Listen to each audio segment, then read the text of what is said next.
Gee whiz.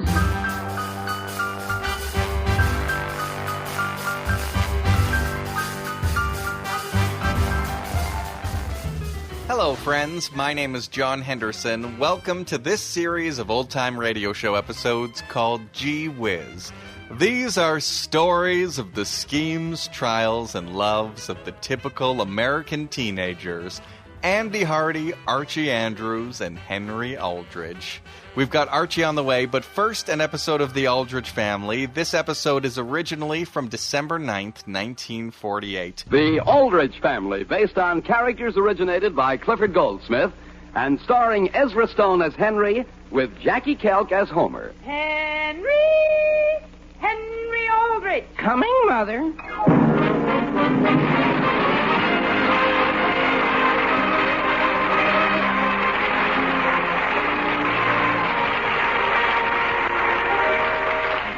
Now for the Aldrich family.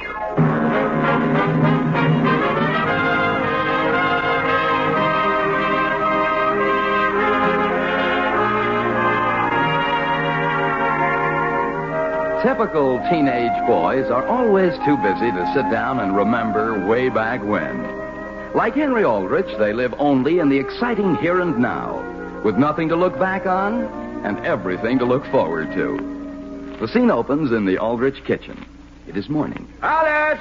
Oh, Alice! She's phoning Aunt Harriet, Father. How long does it take to ask if she's got a burnt pot?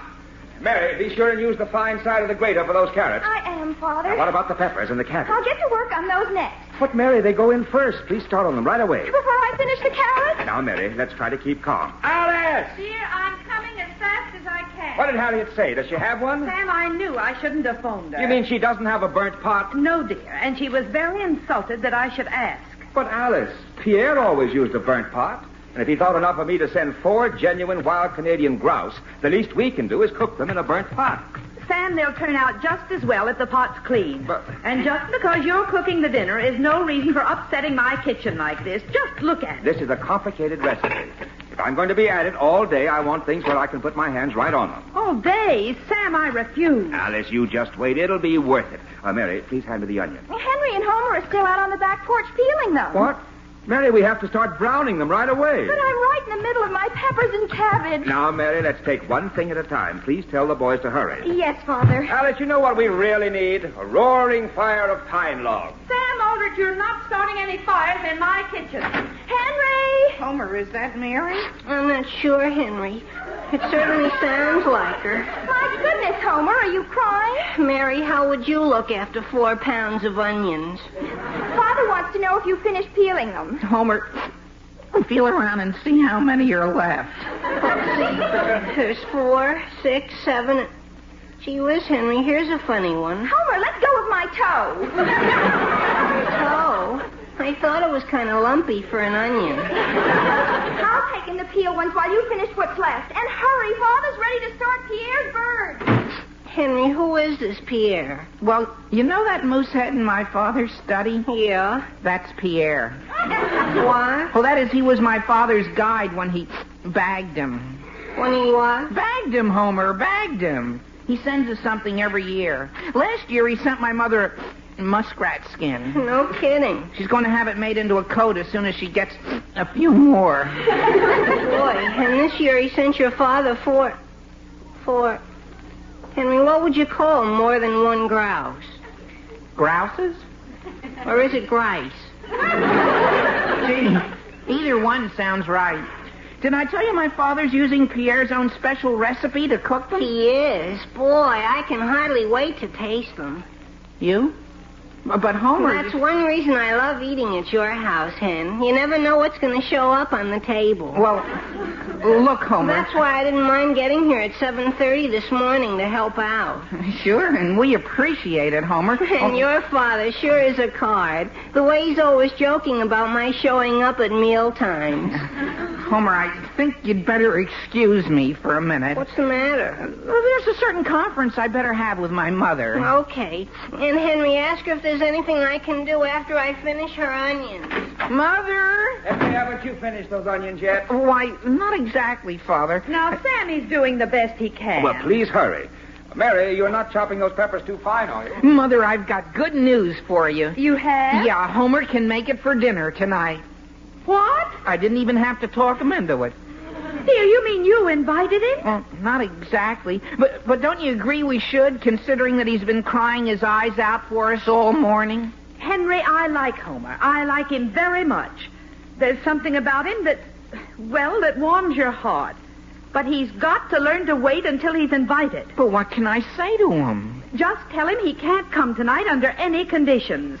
But be tactful. Don't make him feel we don't want him. Sure, Mother.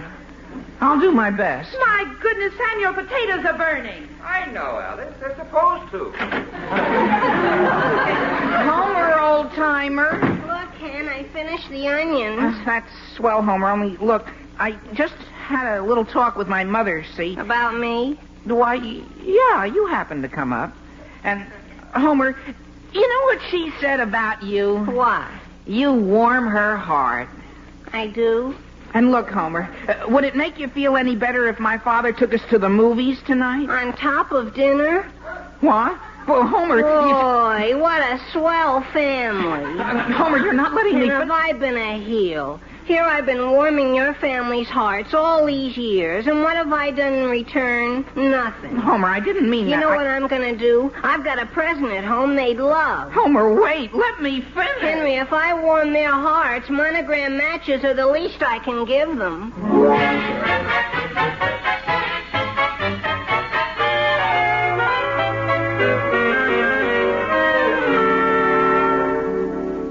But, Mother, look, monogram matches. You see how Homer feels about us? Henry, they're not even our monograms. Yeah, but don't you agree it's the sentiment that counts?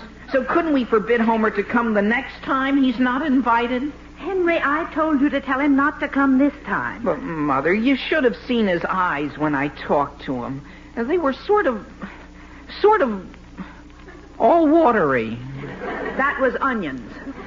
But, Mother... Dear, I'm sorry, but we'll just have to put our foot down on Homer. What? Your father's already spoken to me several times about his coming to dinner without being invited. You mean if it's all right with Father, it's all right with you? Mrs. Aldrich. He's coming. Yes, Homer? Would you mind explaining how the bag on your vacuum cleaner comes off? Homer, what's happened? Oh, nothing. I thought I'd help out and sort of give that easy chair in the corner the once-over, see? Yes? Well, you know that doily that was on the back of it? Homer, that was genuine Belgian lace. Mrs. Aldrich, I know exactly where it is. I'll get it out. Before you do, Homer, Henry has something to say to you. Haven't you, Henry? Sure, Mother. As soon as I speak to Father. Father! Henry, it won't do you a bit of good. Father, are you in the kitchen? Yes, Henry. And just look at those grouse lying there in the pot. Have you ever seen such beauties? I'll say. And, Father... I'll admit there's not much to them after you take the feathers off, but at least there'll be enough for the four of us. Just the four of us? I mean... Well, gee, now that I really look at them, there's enough for an army. An army? Sure. Henry, Homer is not coming to dinner tonight. Not under any circumstances. But, Father, suppose we stuff him with bread and butter first. How much grouse can he eat? Henry, you will please tell Homer you're sorry, but tonight is out. But you... No buts. Mary, could I have the peas, please? The peas, Father? Was I supposed to take care of them, too? You mean you haven't even started shelling them? I was busy cracking the walnuts. Mary, you should learn to take one thing at a time. Now then, let's see. Where does your mother keep the fennel seed? The what? What? Fennel seed, Mary. Fennel seed. It's an herb. Pierre's grouse wouldn't taste like anything without it. My goodness, Father, we don't have anything like that. We don't? No fennel seed? That's a fine thing. Wouldn't pepper do just as well? No, it would not. I'll have to go right out and get some. And while I'm gone, Mary, be sure and baste the grouse every 3 minutes. But what about the peas and the walnuts? Now, Mary, let's not get excited. But my goodness. That's the trouble with the way women cook. No organization. Mary, please start basting. But, Father, was that final about... Henry, please, step aside. Look, Mary. Oh, could you brush the hair out of my eyes? Sure, I'd be glad to. Mary, what can I do about Homer? Henry, you've just got to learn to look him square in the eye and say, "See here, Homer Brown." Mary, I can't say a thing like that to my best friend. Why not? It's easy. Here, grab this spoon. What for? And start basting. I'll show you how to get rid of Homer. Homer! Mary, why are you rolling up your sleeve? Homer, where are you? In the living room, Mary. Now, see here, Homer Brown. Homer, what are you doing with that picture album? Why, your mother took me off vacuum cleaning and put me on dusting books. And, Mary, who's this? Let me see. My goodness, that's me when I was just 4. Don't I look silly? Silly? Gee, I've never seen a cuter little tyke. Cuter what? Tyke, Mary, tyke. Kid. Oh. Gee, you're the cutest 4-year-old I've ever seen. I am? Gee, sure. Oh, was there something you wanted to say to me? Why, and now see here, Homer. Yes, Mary? Homer, I know you're expecting to come to dinner tonight, and... Yes? Well, how would you feel if I were to invite you to come over next Tuesday? Oh, boy. Gee, Mary, I never imagined you felt this way about me. Homer, I like you terribly. You do? Terribly. Boy, if someone had told me, if they told me, gee, imagine being invited to dinner here twice in the same week. What? Oh, will there be anybody here Tuesday but just the two of us, Mary? Now, see here, Homer. Well, even if there is, we could take a walk afterwards, couldn't we? Homer, stay on your side of the table. But Mary... Homer, keep away. Mary. Henry! Mary. Mother!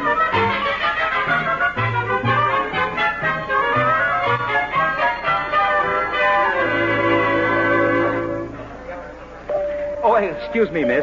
Yes, sir. May I help you? Please. You see, I've been to several stores, and none of them seem to carry it, and I thought you might have it here at the Emporium. Have what, sir? Fennel. Oh, yes, sir. 4th floor, last aisle on your right. Oh, fine. 4th floor? Yes, sir, in hardware. Just ask anyone for funnels. No. Fennel. Fennel seed. Fennel seed? Yes. Are you sure you don't mean kennel seed? I beg your pardon. You'll find that at the pet shop on the 2nd floor, right next to Sporting Goods. I don't want kennel seed. I want fennel seed. I want fennel seed. I see. Mr. McIntosh. Oh, Mr. McIntosh. In a moment, Miss Brindley. Mr. McIntosh is our floor walker. Perhaps he can help you. Good. Yes, Miss Brindley. Mr. McIntosh, this gentleman would like some, what is that again, sir? Fennel seed. Seed? Oh, yes. Garden appliances. 2 aisles over. What? Although I must confess I've never heard of fennels. What time of the year do they come up? Mr. McIntosh, fennel seed is not a seed. That is, it's a seed, but it isn't a seed that comes up. It comes in jars. Jars? Yes. Oh, now I understand. Do you want wide-mouthed jars or narrow-mouthed jars? What's that? For storing seed, I imagine the narrow ones would be more practical. Now, just a moment. I don't want to buy any jars. I don't want to buy funnels. And I don't want to buy kennel feed. I want fennel seed. Fennel seed. Do you understand? Yes, sir. Suppose I turn you over to our section manager. But... Oh, Mr. Hildebrand, could you step this way for a moment?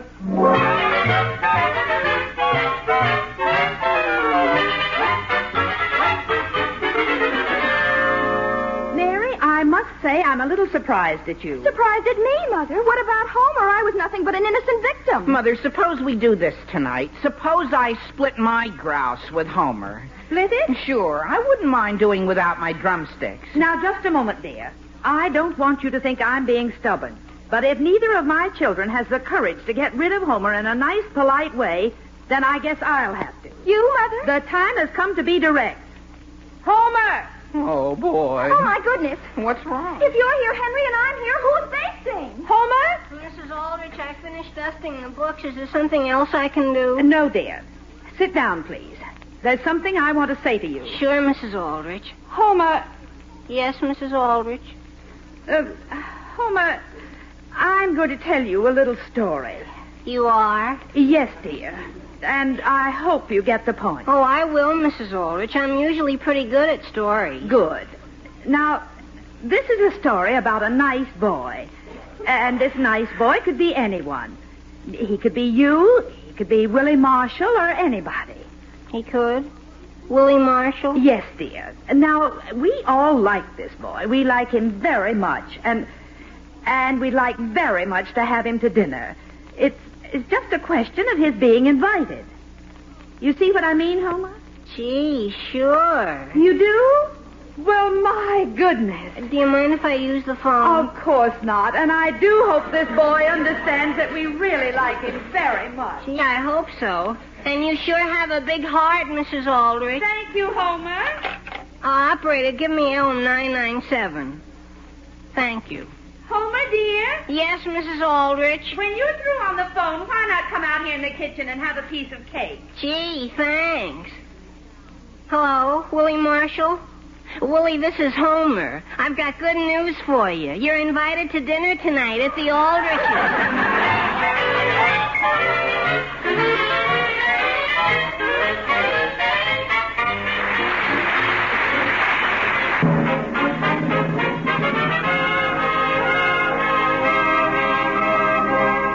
And now getting back to the troubles of Henry Aldrich. Homer has invited himself to Mr. Aldrich's special dinner of Canadian grouse a la Pierre. So far, the efforts of Henry and his family to get rid of him have met with phenomenal failure. The scene opens in the Aldrich hallway. It's later that afternoon. Hello, is that you, Henry? No, Alice, this is Sam. Has Mary put the walnuts in the grouse yet? I think so. Fine. And Sam, I'm glad you called. I've been wanting to talk to you. Where are you? In the president's office. The president? Of the Emporium. What are you doing there? Having tea. Meanwhile, the president is trying to get in touch with a company that might carry fennel seed. What seed? Alice, I'm not going to start that with you.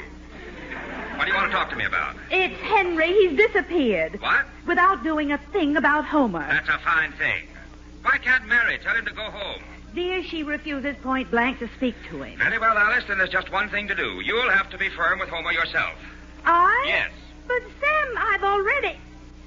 Dear, have you ever noticed his eyes? What about them? They look at you. Alice, we can't have Homer for dinner, and that's final. There simply aren't enough grouse to go around. I know, dear, and I thought of that. Why don't I throw in some spaghetti?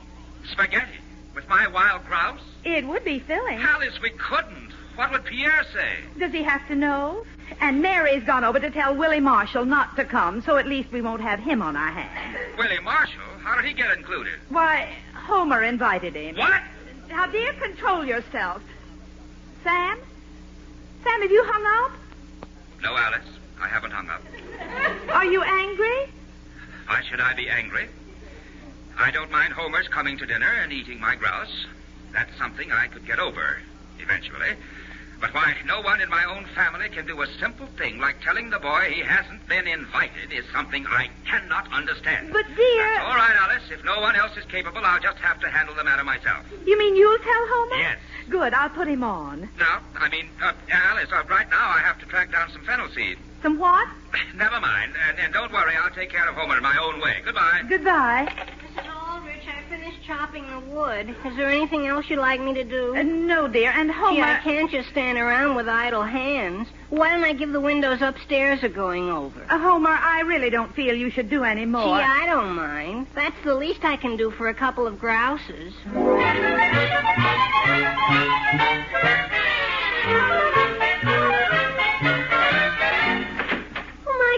Henry, this is a surprise. Come in. Thanks, Agnes. Gee, is that dinner I smell cooking? Sure. Agnes, your mother always makes plenty, doesn't she? I mean, that is, there's always room for one more, isn't there? Sure, why? No reason. Did I mention I saw you in gym yesterday? You didn't. I did. You didn't. Henry, I look terrible in those awful gym bloomers. Gee, you look pretty good to me. I did? Hey, sit down, Henry, old kid. Have a candy cherry. Well, I haven't time. And the reason I came... You know, I always felt if there was one person you could count on when you had a problem was good old Agnes. You got a problem? Well, you see, my father's cooking a special dinner tonight. Your father? Dinner? Sure. And you have to eat it? Sure. Boy, you have got a problem. Yeah, so I was wondering... Don't say another word, Henry. I'd be glad to. Glad to what? Naturally, I'll have to ask my mother first. Mother, where are you? Agnes, wait, I haven't explained about Homer.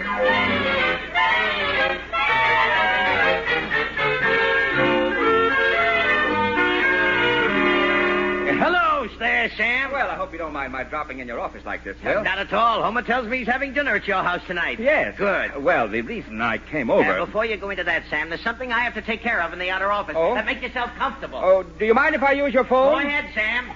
Number, please. Abbott City, 2200. Abbott City, 2200. Please. Will, it's a long-distance call. That's okay, Sam. Merry Christmas.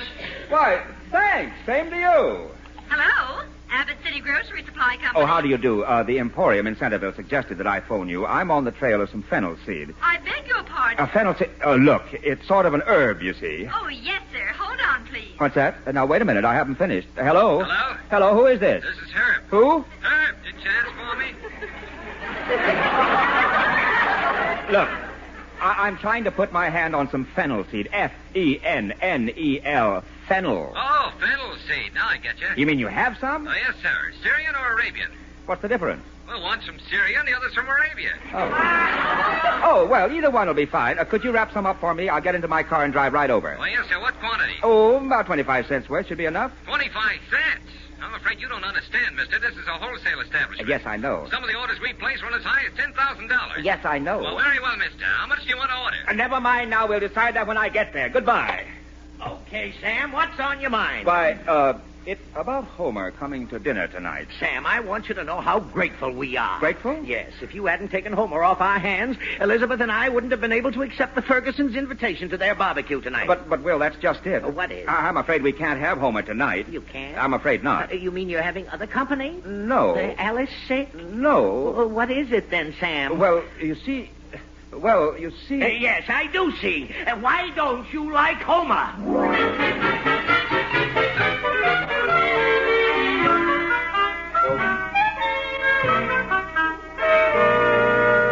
Mother, how much longer do these grouse have to cook? I really don't know, Mary. And must you baste with two hands? Mother, I simply don't have the strength to do it one-handed. But, dear, it isn't ladylike. Where do you suppose Henry is, and what are we going to do about Homer? Mary, I refuse to even think about it. This whole thing has given me a splitting headache. Hello! Thank goodness. In the kitchen, Sam. I'm sorry I'm late. How's the grouse? Fine, Father. Sam, what's that under your arm? Why, fennel seed, Alice. It's an herb to put on the grouse.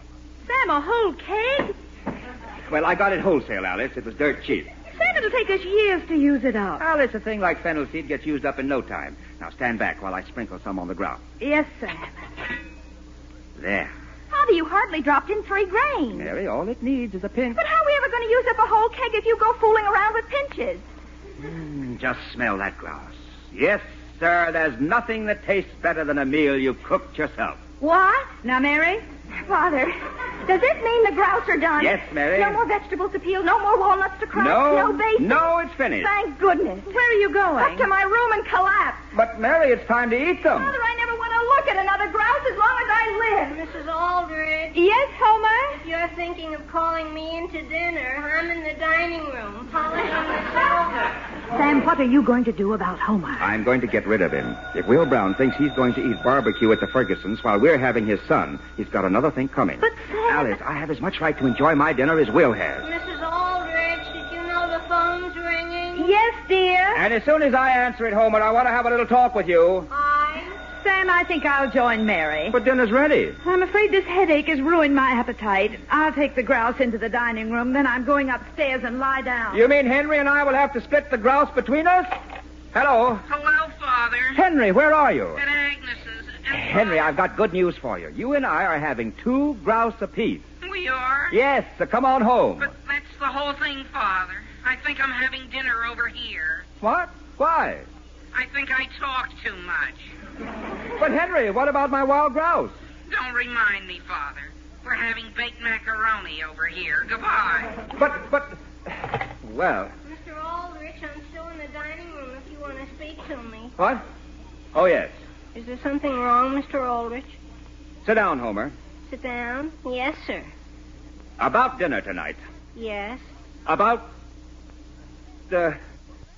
Homer, I've got good news for you. We're having 2 grouse apiece. We are? We'll have the time of our lives, just the 2 of us. Gee, I never imagined you felt that way toward me, too, Mr. Aldrich. What way? Do I warm your heart? I wouldn't go that far. Well, Homer, suppose we eat. Just look at those grouse, Homer. Oh, gee whiz, are those grouse? Of course. But they look just like chicken. What? And, Mr. Aldrich, I don't like chicken. So if you'll excuse me, I'm going home. Now, just a minute.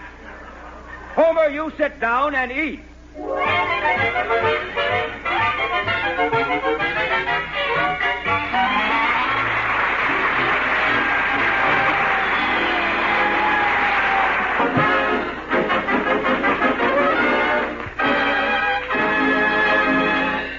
Listen again next week, same time, same station, for another sparkling half hour with your favorite youngster, his family, and his pals.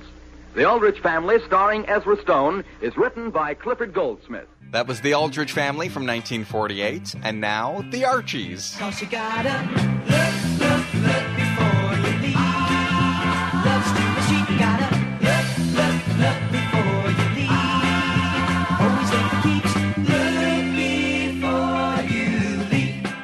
In this episode of The Adventures of Archie Andrews, they mention a movie series called Dr. Kildare, featuring a young doctor, Dr. Kildare, and his grumpy old doctor, Dr. Gillespie, played by Lionel Barrymore. Dr. Kildare is my assistant. He's here every morning promptly at 8 o'clock. It's now 6 minutes past 9 and no Dr. Kildare. What do you deduce from these facts? I guess Dr. Kildare's late. Oh, jumping Jehoshaphat. So here's Archie from December 4th, 1948.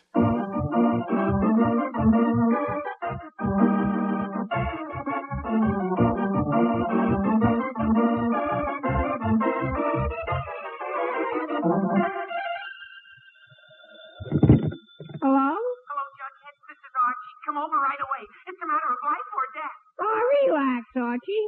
Relax. Yes, here he is again, the youngster millions of readers of Archie Comics magazine know and love so well. Archie Andrews, all his gang.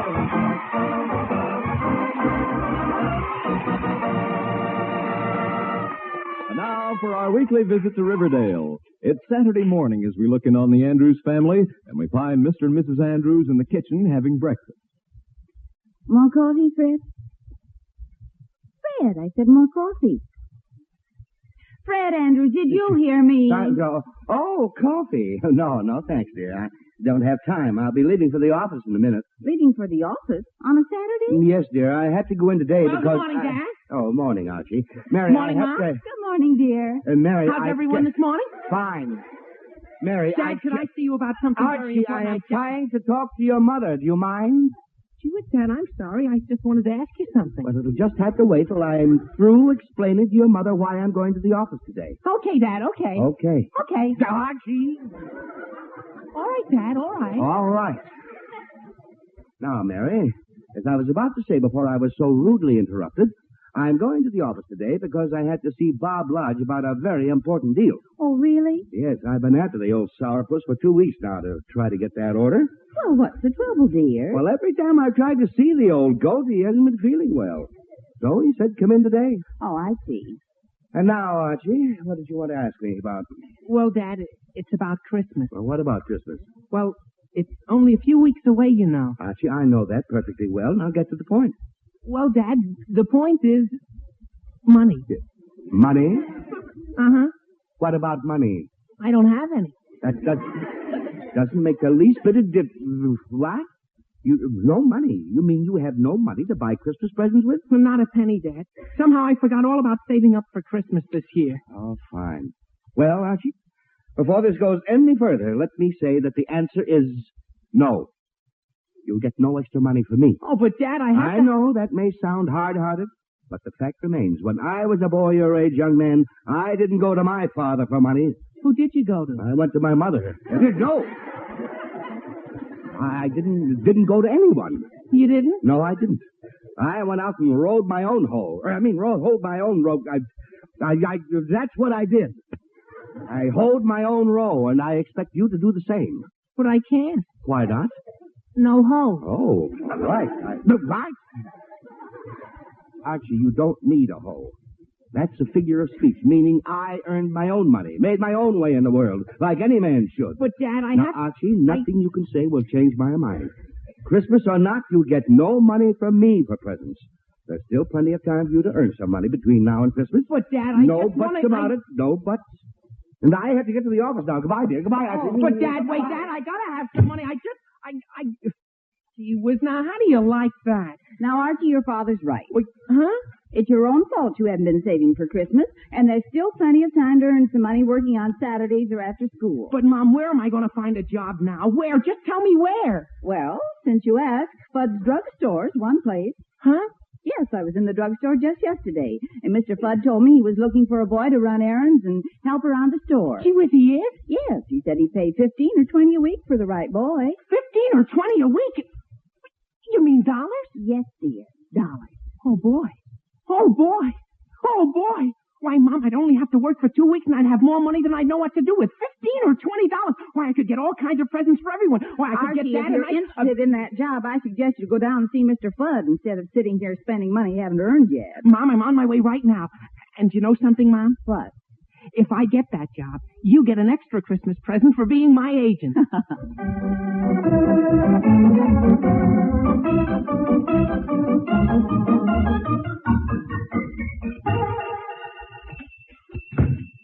Yes, can I help you? Oh, hello, Mr. Fudd. I understand you're looking for a boy. Yes? Oh, yes. I'm looking for someone to work around the store. Someone alert, industrious, ambitious, clever, polite, sincere, and honest. Do you know anyone like that? Oh, sure I do. Jughead Jones. No, Mr. Fudd. I mean me. You? You want to work in my drugstore? Uh-huh. Well, what's your name? Archie. Archie Andrews. I see. Well, Arthur, do you know anything about the drugstore business? Oh, of course I do, Mr. Fudd. I've been taking medicine for years. Fine. Look, Alfred, we get lots of people in here with minor complaints who don't know just what they want. Would you know what to do for them? Oh, sure I would. Well, suppose a man came in here with a pain in the neck. What would you do? Well, I'd wait on his wife first and then see what he wants. Good. No! I'm talking about a real pain in the neck, not his wife. Oh, well, in that case, I'd sell him some aspirin. Aspirin? Oh, that's very good, yes. Well, now suppose a man came in here who couldn't stop sneezing. What would you say? Gesundheit. Yes. No. He wants something to stop his sneezing. Oh, well, I'd give him some nose drops. Fine. Now suppose someone came in here wanting something for chronic intestinal gastritis. What would you recommend? Oh, in that case, I'd tell him to... Chronic what? Chronic intestinal gastritis. Chronic intestinal gastritis. Well, I'd tell him that... Chronic intestinal gastritis? Yes, chronic intestinal gastritis. Yes, that's what I thought you said. Well, I tell him to go to the drugstore down the street. Fine, go to the drug. No. You give him some bicarbonate of soda for an upset stomach. Oh, is that what he has? Yes, that's what he has. Well, I can see you have a lot to learn. But if you want the job, why, I'm willing to try you for a day and see how it works out. Gee whiz, you mean I can have the job? On trial, yes. You can start right now. I've got to make up an important prescription, so you take care of the front of the store. Oh, yes, sir. I'll take good care of it, Mr. Fudd. Don't you worry, sir. Well, I'll try not to. But remember, Albert, if you get into any trouble, just call me. Yes, Mr. Fudd, but the name is Archie, not Albert. What's that, Alexander? Nothing, Mr. Fudd, nothing. Alexander, Arthur, Albert, Alfred. Oh, well, what's the difference? I got the job, and if I make good today, I'll have enough money for Christmas presents. Oh, gee whiz, here comes my first customer. Oh, gee whiz, Jughead. Who'd you expect? Dr. Kildare? No, Jughead, but I didn't expect you either. What are you doing here? Never mind what I'm doing here. What are you doing behind that counter? I work here. You work here? Yes, Jug, I just got the job a minute ago. I'm earning my Christmas money this way. But tell me, Jug, what did you want anyway? Well, I came in here because I got a cinder in my eye, and I wanted to have it taken out. But if you're working here, I think I'll leave the cinder in. Jughead, don't be silly. Why, I can take a little cinder out. No, sir, nothing doing. Jughead, I'm surprised at you. Don't you have confidence in me? Don't you believe in me? Don't you trust me? In one word, Archie. No. Oh, fine. Well, okay, Jughead. But if you ever come in here wanting sodas on credit, I won't trust you either. Gee whiz, you mean you have charge of the soda fountain, too? When Mr. Fudd is busy, I certainly do. Oh, the heck with the cinder. Give me a double chocolate malt. Now, Jughead, don't be funny. If you have a cinder in your eye, it should be taken out before it inflames the eye. Well, now, come on. Why, I can take it out easy as anything. Just take one of these little sticks with some cotton on the end, take the cinder right out for you. But Archie, I don't think... Jug, now tilt your head back a little. Archie, Jug, quit arguing and keep your eye open while I run this cotton around the edge. Archie, will you... Jug, hold still for half a minute and I'll get... There we are, Jughead. There, I've got the cinder out. Okay, now put my eye back. Jug, don't be funny. Now, that didn't hurt the least bit, and you know it. How does your eye feel now? Well, okay, I guess. But who's your friend? My friend? Jug, what are you... Oh, boy. Jug, what happened to your eye? What do you mean? Well, I don't know, but one of your eyes is looking right at me, and the other one is looking over my shoulder. And there's nobody standing next to you? No, Jug, that's me. Well, just look in this mirror and see for yourself. Okay, Oh! Archie, is that me? Yes, Jug. Those eyes are all crossed up. Jughead, They're perfectly good when I come in here. Jughead, now look at me, bent chirping. I just can't know whether I'm coming or going. Jug, will you... I'll sue you. I'll have you arrested. I'll put you in jail. Jug, please be... I want justice tonight for an eye. Jughead, will you please be quiet?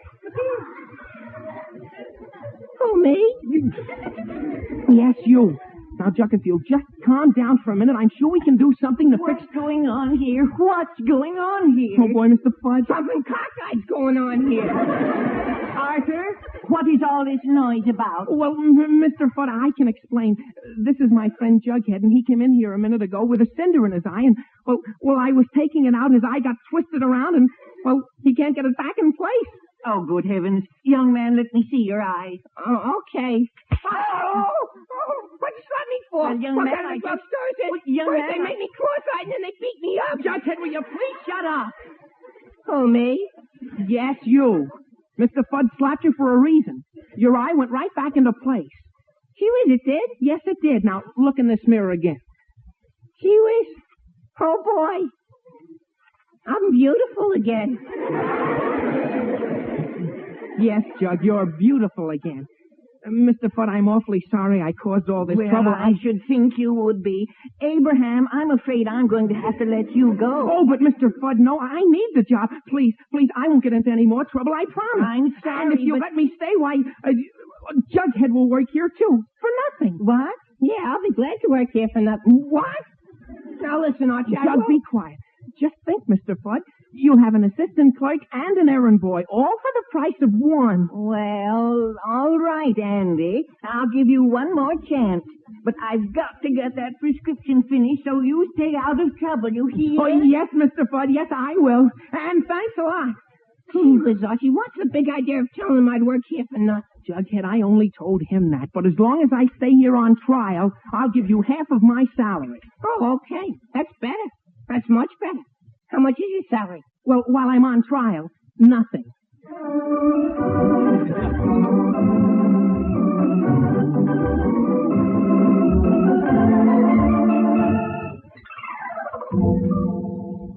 Mr. Lodge will see you now, Mr. Andrews. You may go in. Thank you for waiting. Oh, thank you, miss. I didn't mind the wait at all. Much. Well, hello there, Lodge, old man. How are you? Hello, Andrews. Good to see you. What did you say? I said it's good to see you. That's what I thought you said. Something wrong? Yes, Andrews. I've had these nervous hiccups all day, and I can't get rid of them. Oh, my. Well, that's too bad. I'm sorry to hear that. Are you too sick to discuss this contract? Well, right now I am. Andrews, don't look so worried.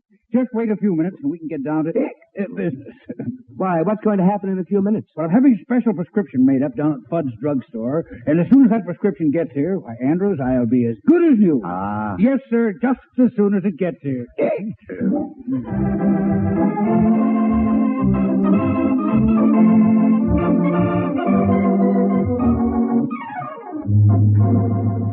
Now listen, Jughead, all we got to do is stay out of trouble from now on. Yeah, but I'd still like to know how that weed got in there. Jug, I just want you to help me out until I get in good with Mr. Fudd, that's all. Oh, boy, here comes another customer now. Gee whiz, it's Veronica. Why, Archie. Hello.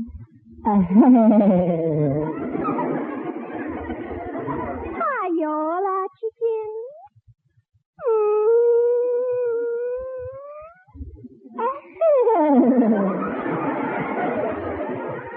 It's awful good to see you, Archie. See ya.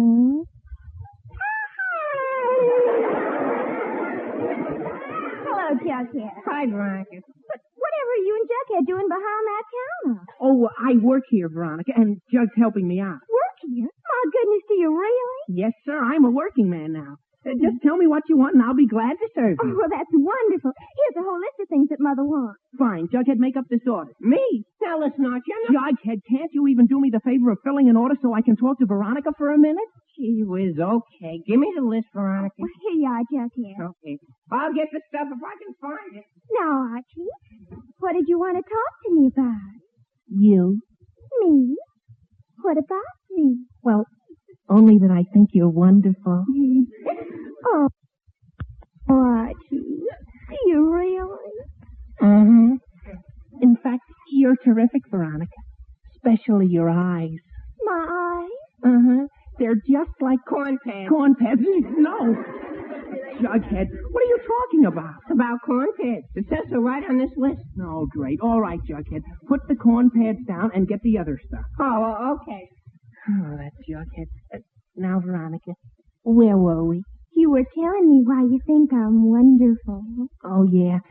Well, another thing I'm wild about is your complexion. My complexion? Uh-huh. Your skin. It's just like... Adhesive tape. Adhesive. No. Jughead, now what are you talking about? Here's the adhesive tape Veronica wants. Oh, great. All right, Jughead. Put it down and go get the other thing. Okay, I get it. Adhesive tape. Oh, that Jughead. Now, Veronica, where was I? You were saying you like my complexion. Oh, yeah. And another thing I like, Veronica, is your figure. My figure? Uh-huh. It reminds me of... A hot water bottle. A hot water bottle? No. Jug. Oh, that's what it says on this list. Jughead, look, I know that's what it says on this list, but can't you keep that medicine cabinet out of my conversation with Veronica? Gee whiz, Archie, you asked me to get those things, you know. No, me. All right, Jughead. Is there anything else on the list? No, that's all. Okay. I'll put this stuff in a bag for you, Veronica, and we'll have our talk some other time. All right, Archie. Come over to my house whenever you get a chance. Okay, Veronica, I will. Bye now, Archie. Bye now, Veronica. Bye now. Bye. Bye, Veronica. Anthony? Bye, Anthony. Oh, Mr. Fudd. Yes, Mr. Fudd. I'm not interrupting anything, I hope. Oh, no, Mr. Fudd, no. Not a thing. I was just waving goodbye to Veronica. Veronica? Yes, sir. And who, might I inquire, is Veronica? Oh, she's a friend of mine. But she just came in to buy a few things. I see. And did she get the things she wanted? Oh, sure. Corn pads, adhesive tape, and a hot water bag. Everything she wanted. I see. Then perhaps you can answer one question. Why, sure, Mr. Fudd. Why didn't I hear the cash register ring? Oh, I never bother with the cash register. Oh, boy. Oh, she never paid me. Never paid you? Oh. You mean to say you gave her my corn pads, my adhesive tape, and my hot water bag, and she never paid you? Oh, Mr. Fudd, This has gone far enough, Ambrose. You're through. Oh, but Mr. Fudd, listen, I'll pay for it myself. What's that? Yes, sir, I will. I'll pay for it. Well, I don't exactly have the money, but you can just put it on the bill for my family, and I'll explain to my mother later. Well, all right. I don't care who pays for it as long as it's paid for. Yes, Mr. Fudd. Now, I'll give you one more chance, but for heaven's sakes, Archibald, try to stay out of trouble, or I'll never get that prescription made up. Yes, Mr. Fudd. I'll stay out of trouble. Gee whiz, Archie, why did you offer to pay for all that stuff Veronica got? I had to, Jughead. I had to keep this job. But you know something, Jughead? I think it'd be cheaper to get fired.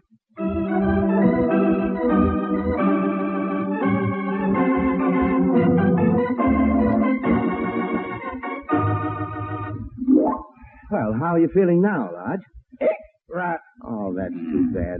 You know, you stopped hiccuping there for a moment. I thought perhaps you were feeling well enough to discuss this contract. Andrews, I'd love to get that contract settled, but I just can't keep my mind on business with these hiccups. Oh, of course, old man, I understand. No hurry at all. But didn't you say the drugstore was sending up some medicine for your hiccups? Yes, should have been here 10 minutes ago, too. I'll phone, see what's holding it up. All right, here you are, Lodge. Thanks. Operator, get me Riverdale 821, please. I never saw service like this. Why, if I ran my business the way that Fudd runs... You got the ills, we got the pills. What? I said Fudd Drugs, you got the ills, we got the pills. Say, is this Mr. Fudd? Oh, no, sir. This is his new assistant clerk. Oh, well, let me talk to Mr. Fudd. So?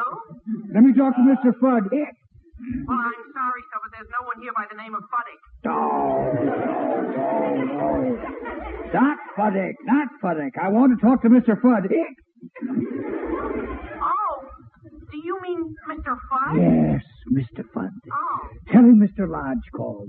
And if he doesn't get that prescription up to my office in 5 minutes, he can take the darn medicine himself. Goodbye. Yeah, maybe now I'll get some action. Yes, sir. You told him that time, Lodge. Yeah. But what seems to be the trouble over there, anyway? Andrews, from what I could make out, Mr. Fudd's main trouble is that his assistant clerk is an idiot. That's what. A plain, old-fashioned idiot.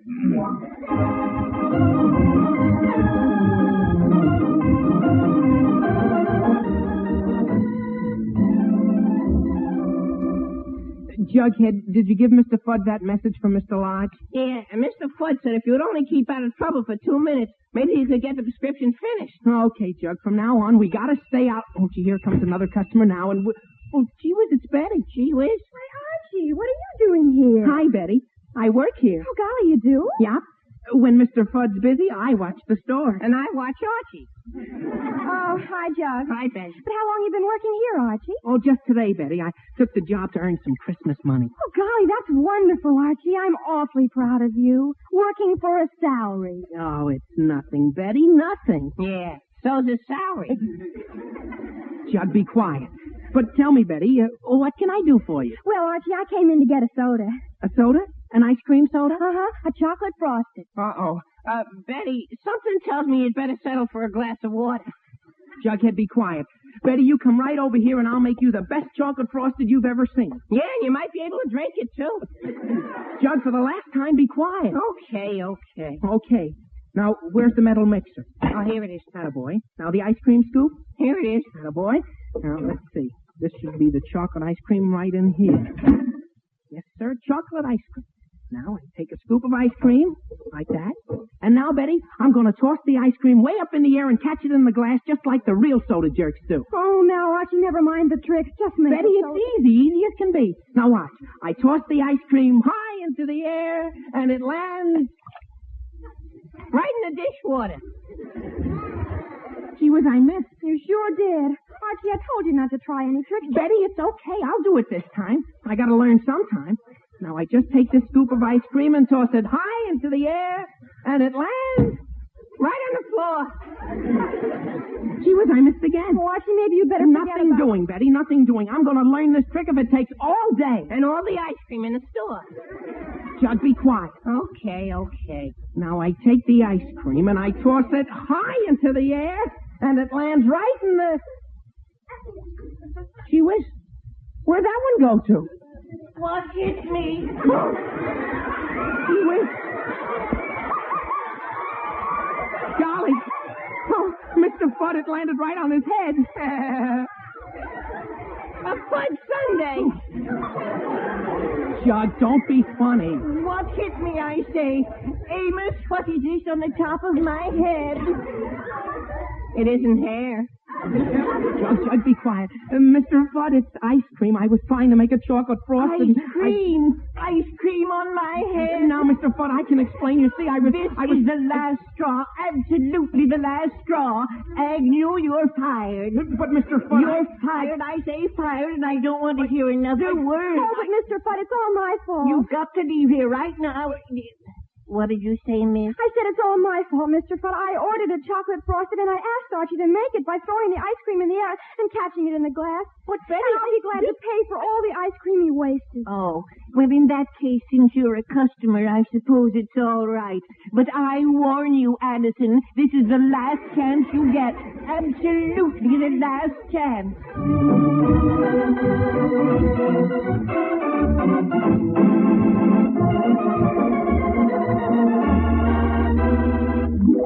Are you feeling any better, Lodge? No, Andrews, I'm not. I'm feeling worse.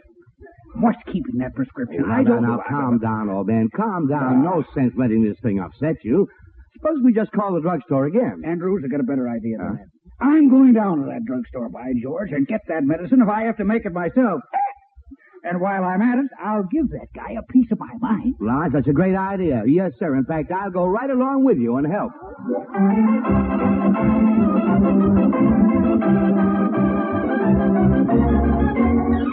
Well, I guess I'd better run along, Archie, and let you attend to business. Okay, Betty, and gee, thanks again for saving my job for me. Oh, that's okay, Archie. Gee whiz, look, here's Veronica again. Veronica? Gee whiz. Hello, Betty. Hello, Judd. Hello, Archie. Well, hiya, Veronica. What are you doing here again? Well, Archie, after I got home, I realized I forgot to pay you for all those things I ordered. So I came back. Oh, gee, you didn't have to do that, Veronica. I had already... Look, Mrs. Andrews. Mom. Golly. Hello, Veronica. Hello, Betty. Hello, Judge. Hello, Archie. Mom, what are you doing here? Well, I was downtown shopping, dear, so I thought I'd drop in to see how you're doing on the new job. Well, not too good, We'll Mom. tell him, Lodge. Yes, sir. We'll tell him a thing or two. Mr. Andrews. Jughead. Dad. Fred. Mary. Father. Veronica. Sounds like old home week. Mary, what is all this? What's going on out here? What's going on? Ah, just the man I Oh, want to Mr. see. Lodge, when did you come Archie, what are you doing behind that counter? I work here, Dad. You work here? Axelrod, don't mean you used to work here. Would you, dear Fred, do something? Would you please? But where's my Mr. Lodge, Quiet. Well, look, Jughead. Quiet. Mary, That's better.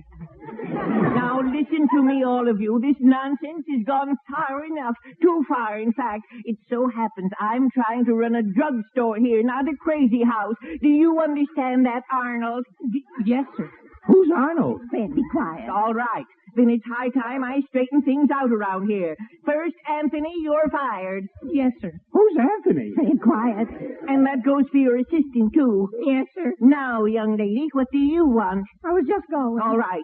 Young lady, what do you want? I wanted to pay for the things I ordered before. Oh, the corn pads and adhesive in the hot water bottle. That's $1.96. Yes, Mr. Fudd. Here you are. All right. Now, madam, what do you want? I just dropped in to see how my son was doing on his job. Well, now you know. He hasn't got a job. Now, Mr. Lodge, I know what you want, your prescription, and I have it right here. Mr. Fudd, you're wrong. What's that? I don't need my prescription anymore. All this yelling and excitement has cured my hiccups. Cured your hiccups? Cured your hiccups.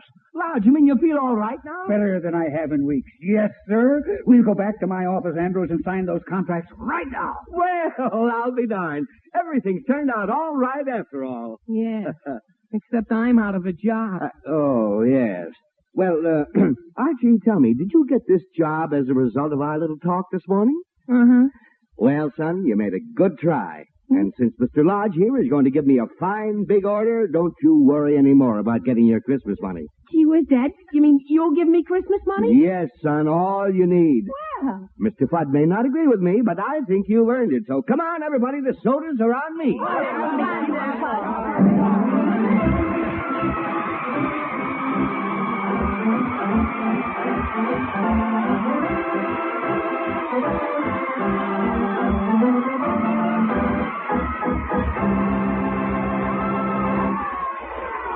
Archie will be back in just a minute.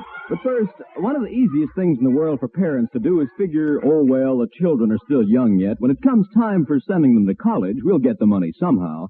And the trouble is, all too often, suddenly the youngsters are grown and there's no money on hand for college tuition. Make sure you'll have the money for college when the time comes. Join the payroll savings plan now. Remember, the savings bonds you get through the payroll savings plan mature in 10 short years, mature at a high profit.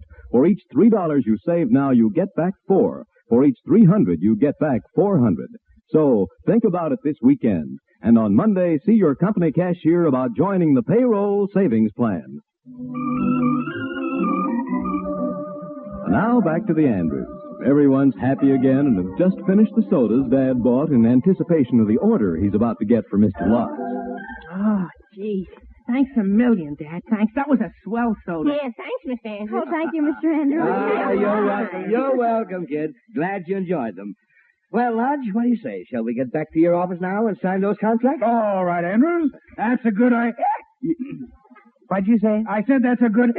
Oh. Oh, good grief. That ice cream soda's brought my hiccups back again. Brought your hip up? Yeah. No! Oh, no. How did that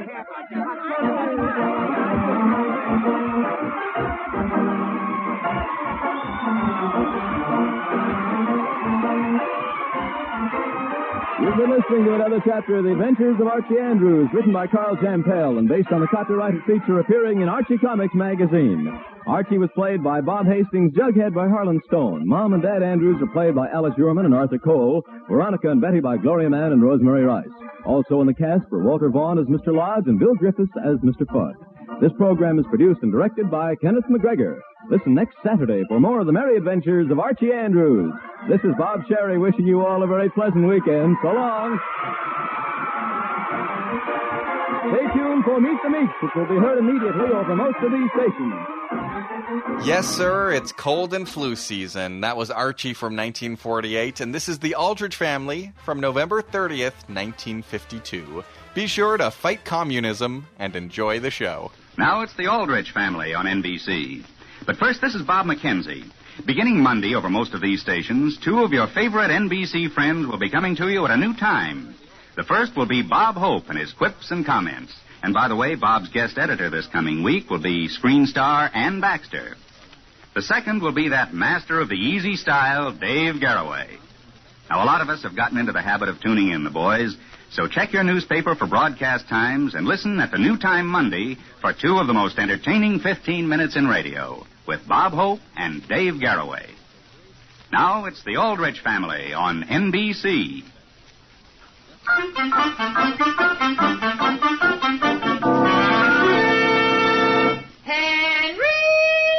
Henry Aldrich! Coming, Mother.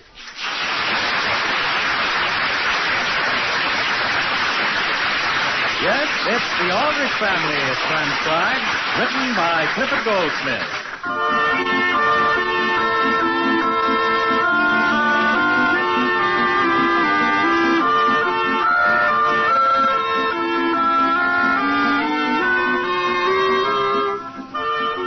The everyday existence of an average teenage boy like Henry Aldrich is always a very complicated affair. Life is one crisis after another. And if the normal run of problems isn't baffling enough, there are always adults around to make things even more difficult. The scene opens in the Aldrich breakfast nook, and the time is morning. Well, Sam, it's good to have you downstairs again. Thank you, Alice. Oh, good morning, everybody. Henry, don't you know you shouldn't whistle? Why not, Mary? Don't you realize Father's just recovering from a virus attack? Oh. Did it disturb you, Father? Well, I did feel a slight draft. Sam, I just happened to remember. What have you got in your hand? I forgot to take your temperature before you came down. Alice, you're not going to take my temperature at the breakfast table. But, dear, I really think we should. I haven't had any temperature for 3 days. Father, is there anything I can do for you? No, thank you, Mary. Henry. Oh, gee whiz, I forgot. Here, Sam, take this scarf and pull your bathrobe collar up. Alice, I don't need anything more around my neck. Can I get you anything, Father? No, thank you. I just wish you'd all stop acting as though I were dying. After all, I'm out of bed. In fact, the doctor says I can stay downstairs 2 hours today. May I have the hotcakes and sausage, please? Here, dear. Why can't I have hotcakes and sausage? Because milk toast is better for you. That's all I've had for 5 days. Well, dear, if you continue to improve, how would you like a boiled potato for dinner? That is certainly something to look forward to. If I eat my milk toast this morning, I may have a boiled potato tonight. Henry! Oh, I'm sorry, Mary. Can't you see that Father's already irritable? What do you mean I'm irritable? Oh, by the way, Mary, when you come home this afternoon, will you be sure to put the vegetables on in time for dinner? Oh, but Mother, I've got to run over to the hospital this afternoon. The hospital, Mary? Yes, Henry. Any reason why Joe Graham can't come over here? Father, he's an intern. He only has 2 hours off, and I told him I'd meet him there instead of his coming all the way over here. Well, then, Henry, you'll have to get the vegetables ready when you get home from school. Yes, Mother. Must Henry get the vegetables ready? Well, my goodness, Sam, I don't know why he can't peel a few potatoes and drop them in a pot. After all, I promised to work at the Red Cross today. You mean I'm going to be left alone all day? Henry, didn't Mary ask you not to whistle? Oh, yes, Mother. I just can't get that tune out of my head. And, Father, don't you worry about a single thing. I'll be home the minute school is out and do anything I can to make you feel better. That's fine, dear. I'll take your temperature. Henry, I don't have a temperature. Well, then I'll keep you bundled up. I don't want to be bundled up. Gee whiz, then I'll just peel the potatoes. Splendid.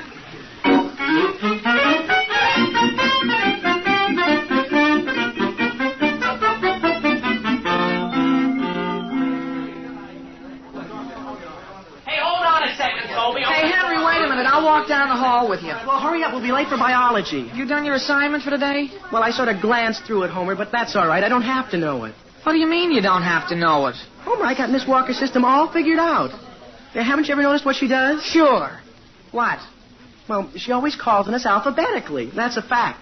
And last time she stopped way down in the K's. Oh, no, Henry, you're wrong. She stopped with W. And there's only one other person after that before she comes to Aldrich. Are you sure about that, Homer? Well, sure, I'm sure. That's why I studied last night.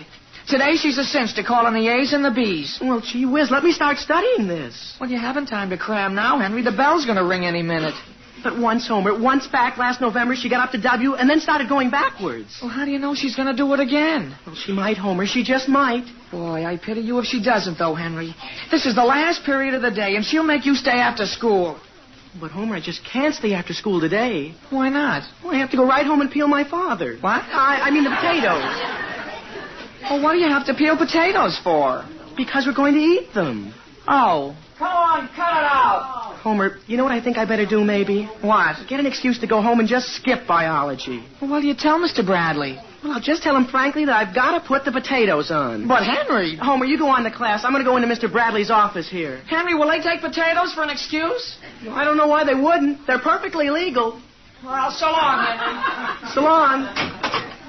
Was there someone you wanted to see, Henry? Yes, Mr. Bradley.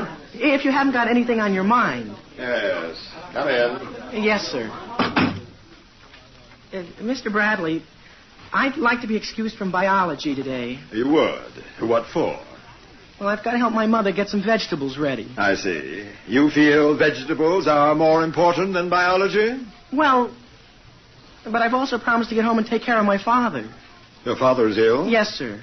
How serious is his illness? Well, he was running a temperature of 103. 103? Yes, sir.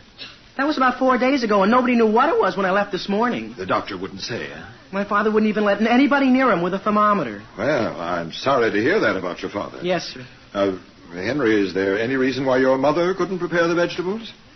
Well, no, Mr. Bradley, not under ordinary circumstances. But she can today, though. She's out working. Working? Your mother's out working, Henry? Yes, Mr. Bradley. She feels that at a time like this, it's the least she can do. Well, I didn't know about that. Your sister Mary isn't working, though, is she? Well, no, sir. Couldn't she help at home? Well, the only trouble is she had to go to the hospital this afternoon. To the hospital? Yes, sir. To the general hospital. Well, I guess there's only one thing we can do under those circumstances. I'll write out an excuse for you. Well, thank you, Mr. Bradley. This all puts quite a responsibility on you, doesn't it, Henry?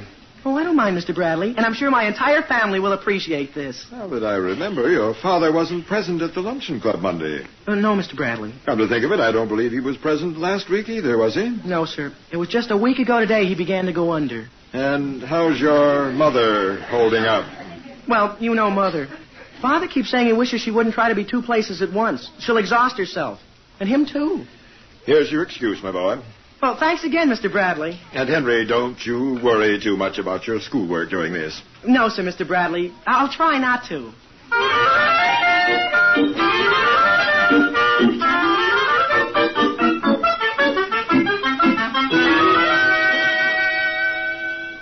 Can I get you anything else, Father? No, thank you. I have my book here. Is your pillow all right? Yes, thank you. Here, I'll throw one more blanket over you. Henry, I don't want any more blankets. Now, please let me read. Well, just in case you do want anything, I'll be right here. Now, where'd I leave my knife? What are you doing, peeling potatoes right here next to my bed? I spread a newspaper on the floor, Father. You know what, Father? I saw somebody once who could take the whole skin off a potato in one long strip. Father? Who was it? A sailor in a newsreel. He had a cat, too. A cat? Who? Who has a cat? The sailor. Henry, I'm trying to read. Oh, excuse me. You know, Mr. Bradley's a pretty nice guy, isn't he? He said he missed you at the luncheon club. Did he? Yes, sir. He said he hoped we'd all bear up under this. Bear up under what? Well, you in bed and me peeling. Father, do you like that intern at the hospital Mary's going over to see this afternoon? Hey, Henry, I do appreciate your helping, but I would like very much to finish this book in peace and quiet. Oh, gee whiz, I keep forgetting. Oh, boy, there's the telephone. If that's your mother phoning from the Red Cross, tell her to stop and get some magazines on the way home. Hello? Henry, is that you? Yes, Homer. Can you come over to my house and work on our toboggan? Well, no, Homer, not this afternoon. Well, why not? Because I've got my father on my hands. But, Henry, if we don't finish our toboggan this month, we'll miss all the good sledding. Well, wait a minute, Homer. Hold the line. Father? Well? Father, would you mind if Homer came over very quietly for a little while? I'll be delighted if you stay downstairs. Gee, thanks, Father. Homer, you can come over here. Okay. George Johnson is here with me. I'll bring him along to help. And also Toby Smith. Oh. Well, all right, Homer. And Henry, what do you think happened in biology today? What? Miss Walker didn't even show up. She got the flu. You didn't have any class? No. Goodbye. Well, imagine that. Gee whiz.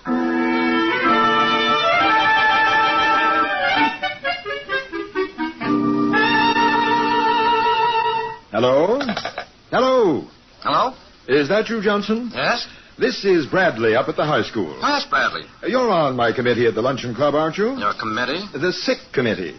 Oh, yes. Johnson, I got some bad news this morning. Who is it? Sam Aldrich. He's laid up. Sam Aldrich is? And just between ourselves, Johnson, it's apparently rather serious. No. Oh, yes. In bed with a high temperature. And his wife's out working. His daughter's in the hospital. Oh, you don't say so. Yes. Evidently, from what his son said, the family has been having a hard time just making ends meet. But, Bradley, I always thought Sam Aldrich was pretty well fixed. So did I. Probably everything's been piling up until this is what you might call a knockout blow. Well, well. And here's what I suggest. Why don't we send flowers to Sam and to his daughter, too? Good idea. She's at the General Hospital, I believe Henry said. Will you take care of that, Johnson? Well, I certainly will. Oh, only I have a better suggestion, if you don't mind. Yes? Well, instead of sending flowers to Sam, why don't we send something for the whole family? Say, a basket of canned goods? You don't think he'd mind? Oh, we don't have to say where it came from, do we? Good idea. Take care of it, will you? I sure will. Goodbye, Johnson. Come in. Are you busy, Mr. Bradley? You wish to see me, Miss Rumford? Mr. Bradley, is there any reason why, when the Board of Education buys window shades, they can't buy good window shades? I beg your pardon? I'm speaking of the shades in the school cafeteria. Those that are up won't come down, and those that are down won't go up. Miss Rumford, please sit down a moment. Yes, Mr. Bradley. That is all you have on your mind?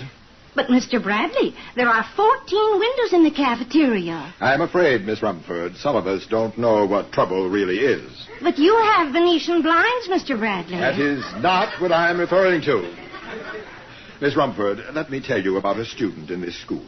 His father, we all supposed, was one of the most successful practicing lawyers in town. It now appears, however, that the man is in desperate straits. What's the matter with him? The last I heard, he had a temperature of 103 that was still rising. And there is a daughter in the general hospital. And his mother works out. And the boy himself has to do all the cooking for the entire family. And yet some of the members of the faculty here have been jumping on the boy for not being able to keep his mind on his studies. Is that right? While the rest of us go around complaining because a window shade that's down won't go up. Hello, Bradley's office. Oh, this is Johnson again. I just had another idea. Yes, Johnson? I've been talking with the rest of the committee. Why don't I pick you up and we'll go over and call on Sam Aldrich this afternoon in person? Good idea. He's probably all alone. Sure. We'll cheer him up a little. Right. And Bradley. Yes, Johnson? Why don't I try rounding up our barbershop quartet?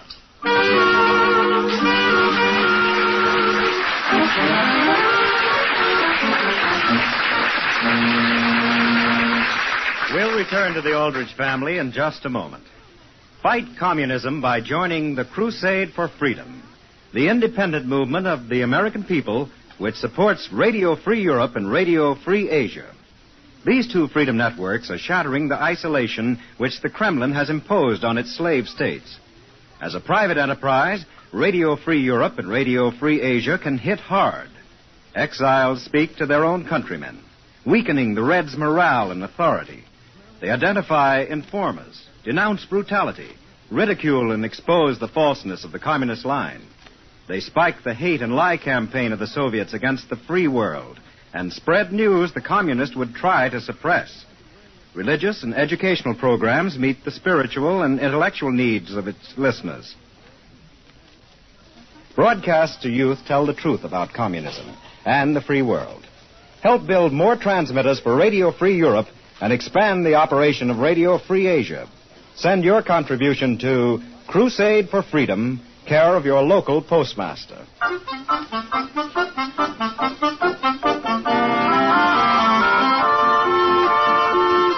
And now getting back to the troubles of Henry Aldrich. Because his mother is helping at the Red Cross and Mary is visiting at the hospital, Henry is asked to be excused from school early in order to go home and take care of his father, who's recovering from a cold. His explanations, however, have been inadvertently misleading. The scene opens in Mr. Aldrich's bedroom. Father, would you like some toast and another cup of tea? No, thank you. Are you sure you don't want any? I do not want another cup of tea. You have been very helpful, Henry, all afternoon. Suppose now you take up your potatoes and your pans and your paring knife and these tea things and that cake and this pitcher of lemonade and go downstairs and let me have a little sleep. And leave you all alone? I won't mind one bit. Oh, gee, Father, I don't think Mother would want you to go to sleep without someone right here to take the responsibility. I won't mention it to your mother. I'll tell you what I'll do. I'll find something you can thump on the floor with just in case you need me. And I wonder if there's anything here in this closet. Henry, please, just forget I'm even up here. Here, Father, which would you rather have, this umbrella or this baseball bat? I don't care, either one. Well, go ahead, tell me. After all, you're the one that's going to have to do the thumping. I said either one.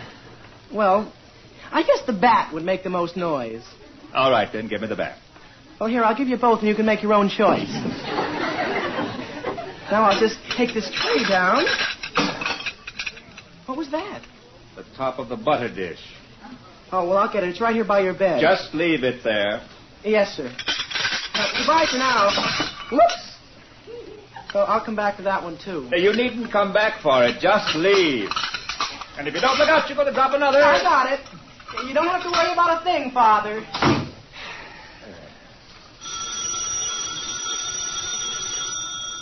Henry! Henry! Henry! Henry Aldrich!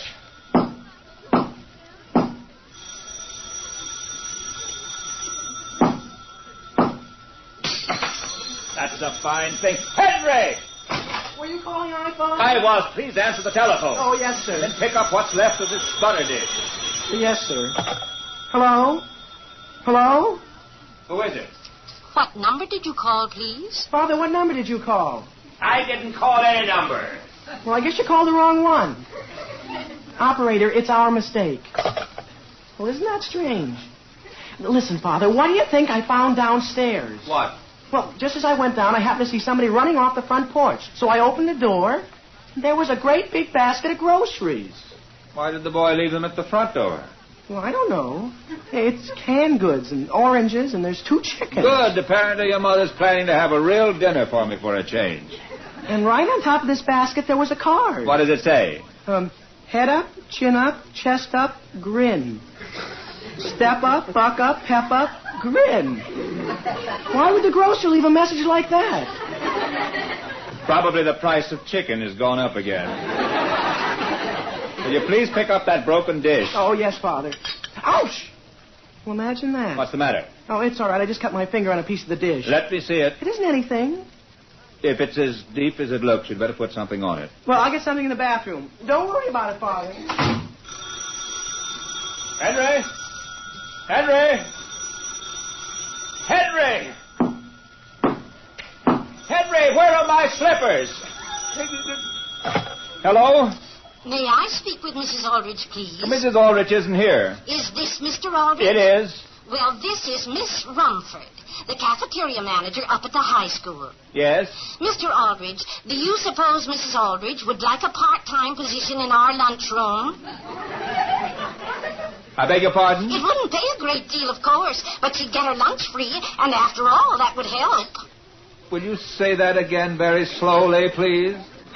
Father, did you see the iodine anyplace? Henry, I'm talking on the telephone. What was that, Mr. Aldrich? I'm sorry, but my son is just hurt. Oh, isn't that too bad? My goodness, troubles never come singly, do they? What was that? Why don't I call when Mrs. Aldrich comes in from work and talk to her then? That would probably be best. Yes, goodbye. Goodbye. Father, do you realize you're out of bed? Did you find the iodine? No, sir. Come into the bathroom with me. Why, just look, Father. Come with me. And who do you suppose that could be at the front door? I have no idea. Go, I'll go down. Hey, Henry! Is that you downstairs, Homer? Yes, come on down. The gang's here to help finish our toboggan. I am. Come on down. Now, wait a minute.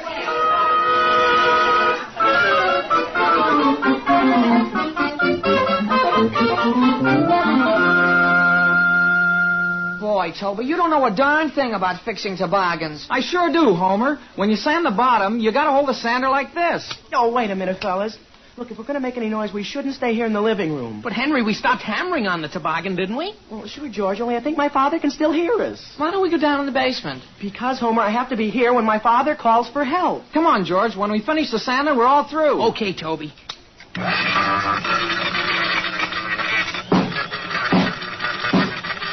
Oh, gee whiz. I'm sorry, Father.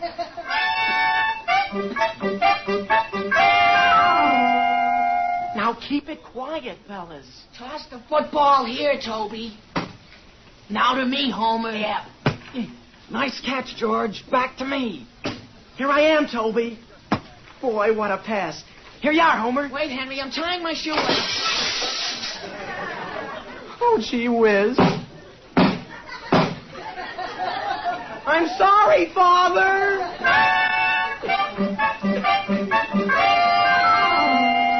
Here's the rest of the string beans, Henry. Gee, thanks, George. Are we all through here in the kitchen? Sure, Homer. The potatoes are peeled, the lettuce is washed, and the string beans are strung. Where'll we put them? Oh, yeah. Toby, would you reach up in that cupboard and get that big pot? Well, I'll get it, Hen. No, you're too short, Homer. Let Toby. Oh, gee whiz.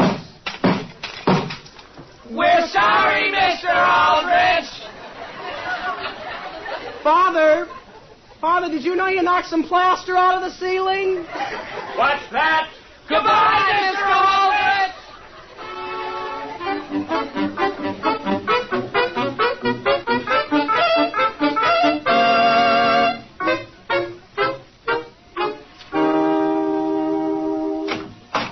Hello there, Henry. Gee whiz, Mr. Bradley. Howdy, son. How do you do, Mr. Johnson? You don't suppose we could step upstairs and say hello to your father, could we? Why? Is he asleep? Henry! No, I guess he isn't. We go right up these stairs here? Yes, sir. We're right up there. Now, don't you overdo, Henry. You've got quite a load there these days on those shoulders of yours. Sam's place is certainly run down. Did you see that broken window? I know. And plaster all over the floor. Didn't I tell you to send those boys home? It's only us, Sam. Who? A committee from the luncheon club. Well, Johnson. Hello, Bradley. How'd you happen to come over? Just thought we'd drop in and see how you are. Well, I must have stepped on a plate here on the floor. Didn't Henry pick that up? Oh, that's all right, Sam. Sleeping dogs lie, eh? Well, sit down. No, we can't stay but a minute, Sam. Hey, don't step on that piece of toast. Yes. Thanks for the warning. You know, Sam, I can say it sincerely. You never looked so well in your life. And I feel well. I feel fine. Oh, that's keeping up the old spirits. You aren't worried, are you? Who, I? Worried? We tried to round up the barbershop quartet for you. Well, I never felt better. The barbershop quartet? Sam, why didn't you let us know about all this? Well, I figured it was one of those things. I'd better grin and bear it alone. Isn't that like him, Bradley? The same old Sam. Sam, they say it never rains but it pours. But remember this, it always shines afterwards. Yeah. Well, I suppose we'd better be going. Yes, Bradley. We probably tired him as it is. You've tired me. Goodbye, Sam. Take care of yourself. Well, I certainly appreciate your coming over. And don't worry, Sam. I never worry. Goodbye. There, Johnson is a man of courage. He's still young, Bradley. Vigorous. He can start all over. Say, let's go back to his room for a minute. What for? Well, no reason why I can't throw a little business his way, is there? Sam... Oh, did you leave something? As soon as you get on your feet, old man, drop into my office. I'd like to have a little talk with you. Oh, certainly. I'll be glad to give you any help I can. Hello, dear. Hello, Alice. Well, for goodness sake, Mr. Bradley. How do you do? And Mr. Johnson. Well, Mrs. Aldrich, you're looking well. And how is Sam feeling? Have a nice, quiet day, dear. Quiet isn't the word. Well, you're not used to being alone. Sam, how do you like my new coat? Oh, you bought that coat today? Yes, dear. I worked so hard I had to do something to cheer myself up. Well, Mrs. Aldrich, it's very good looking. Yes, it certainly is. Alice, where'd you get enough money to pay for it? I charged it. But look at what I brought you, Sam, to make up for it. What is it? Some travel folders. I think it'd do you a world of good, dear, if you took a trip to South America. South America? South America? South America? Yes. Alice, how could I possibly afford a trip to South America? I'd go with you. Oh, isn't that like a Bradley? No matter how things look, she's always the one to joke about it. Hello, Father. Hi, Mary. Oh, how do you do, Mr. Johnson, Mr. Bradley? Well, how do you do, Mary? Father, look at the lovely flowers that were sent to me at the hospital. To you? Yes, and it's the strangest thing. All the card said was, to a brave little girl. Probably Joe Graham sent them to you as a joke. Mary, are you home from the hospital for good? For good? How long were you there? About 3/4 of an hour. Well, isn't that fine? Why don't we all sit down? I confess I'm a little tired. You have a hard day, Alice. Oh, I wouldn't work this hard for anyone but the Red Cross. Mrs. Aldrich, did you say the Red Cross? Yes, with the war in Korea, it's the least anyone can do. Yes. You've been working at the Red Cross? I certainly have. Yeah. Yes. Well, isn't that fine? Bradley, I think maybe we better be going. Yes. Mother, did you order that big basket of groceries down in the kitchen? What basket? I'm sure the store must have sent them by mistake. Mary, supposing you give us that basket and let us return it to the store for you. Oh, would you mind, Mr. Bradley? Somebody must have gotten things confused. Yes, somebody must have. Well, goodbye, Sam. Goodbye. Goodbye. Goodbye. Alice, I don't know what to make of all this. Make of what, Sam? Mother, Father, what do you think's just been delivered? What? A ton of coal. And there's another poem with it. I didn't order any coal. It's from the Centerville Luncheon Club. Sam, will you please tell me what's going on here? And will someone please tell me why those two men acted as though I'm dying? Well, that's what I say. This afternoon when I went into Mr. Bradley's office, he didn't even know you'd been sick. Henry, when you went in there, what did you say to Mr. Bradley? Nothing. I just told him I had to peel the potatoes. Mother, Miss Rumford just arrived to help us get dinner. Get dinner? Our dinner? Yes, she said Father told her on the phone that Henry was hurt. Sam, what did you say to Miss Rumford? Alice, before this goes any further, get me some aspirin and an ice bag.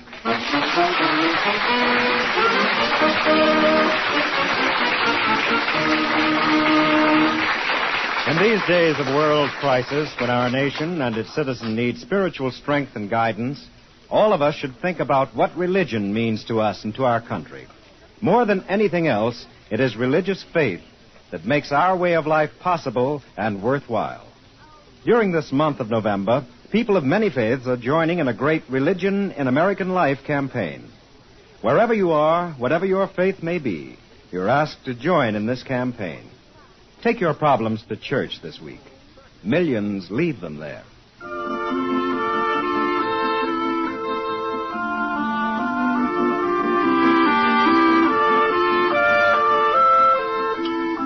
Henry, you peeled the potatoes very well. Thank you, Mother. Now, who could that be? I'll go see Father. You're tired, aren't you, Sam? That is an understatement. It's been a hard day, Alice. All I want now is a little quiet. Well, you can go to bed right after dinner, dear. Father? Yes, Henry? There are 4 men out on the porch, and one of them has a pitch pipe.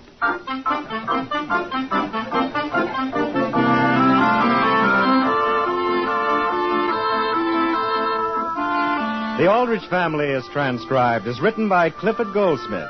Henry is played by Bobby Ellis and Homer by Jack Grimes. Mr. and Mrs. Aldrich are House Jameson and Catherine Roth. Your announcer is Dick Dudley.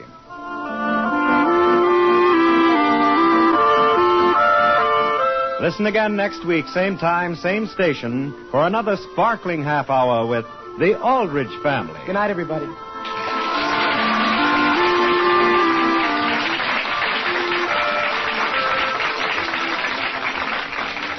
I hope you enjoyed these great old shows. If you'd like to contact me, you can email jackbennypodcast@gmail.com. I'm John Henderson. Thanks for listening.